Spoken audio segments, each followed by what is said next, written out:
না, আমরা তো একটা সর্বশেষ যে এখানে একটা সম্মেলনের মাধ্যমে কমিটি গঠিত হবে এই বিষয়ে একটা বিভক্তির একটা একাংশের একটা বিভক্তি আমরা দেখেছি। দেখে এটা আমাদের বিএনপির কেন্দ্রীয় পর্যায়ে এটা গোচরীভূত হয়েছে। এই জন্য এটাকে নিরসন করার জন্য বা কেন হলো এটা জানার জন্য আমাদের কাছে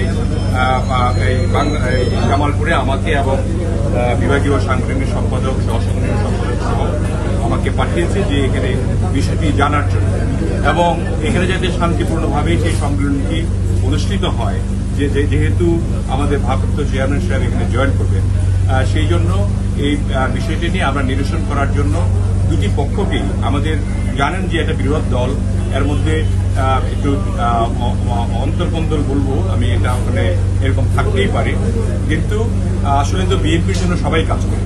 এই জন্য আজকে আমরা সকলের সঙ্গে কথা বললাম এবং যে পক্ষটি বিক্ষুব্ধ ছিল তাদেরকে বোঝানো হয়েছে যে আমাদের আগামী যদি সম্মেলনটি হয় সেখানে তাদেরকে যথাযথ মর্যাদা দিয়ে কমিটিতে অন্তর্ভুক্ত করা হবে।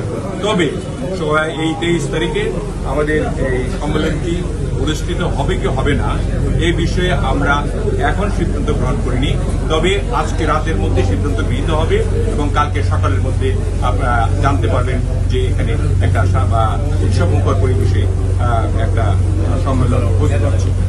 আর যদি আপনাদের সিদ্ধান্ত কেউ না মানে সেই ক্ষেত্রে আপনাদের আমাদের দলীয় সিদ্ধান্ত মোতাবেক জানেন যে দলের বিশৃঙ্খলাকারীদের জন্য যে সিদ্ধান্ত আমাদের রয়েছে, আমাদের সর্বোচ্চ সিদ্ধান্ত বহিষ্কার পর্যন্ত রয়েছে। আমি আশা করি যে সকলে মিলে ঐক্যবদ্ধভাবে থাকবে।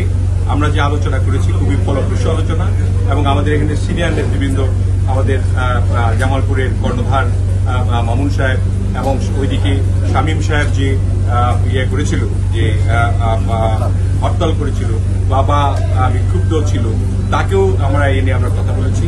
সেখানে আমাদের উপমন্ত্রী সিরাজ সাহেব উপস্থিত ছিলেন, নীলুপুর রহমান চৌধুরী সাবেক এমপি তিনি উপস্থিত ছিলেন এবং এখানে উপস্থিত দেখতে পাচ্ছেন আপনি যে আমাদের সহ সাংগঠনিক সম্পাদক ওয়াহাবাকান্ত আছেন এবং আগের যে প্রেসিডেন্ট ছিলেন এখানে প্রেসিডেন্ট আছেন তিনি আমাদের শামীম তালুকদার, তিনি আছেন। আমাদের মুস্তাফিজুর রহমান বাবুল সাহেব আছেন, যিনি আমাদের ম্যাডামদের ক্যান্ডিডেট। ইসলামপুরের সুলতান মোহাম্মদ বাবু সাহেব আছেন। আমরা সকলে মিলে সিদ্ধান্ত গ্রহণ করেছি যে একটা সুষ্ঠু সমাধানের জন্য আজকে রাতের মধ্যে আমরা সিদ্ধান্তটা দিয়ে দেব। ধন্যবাদ।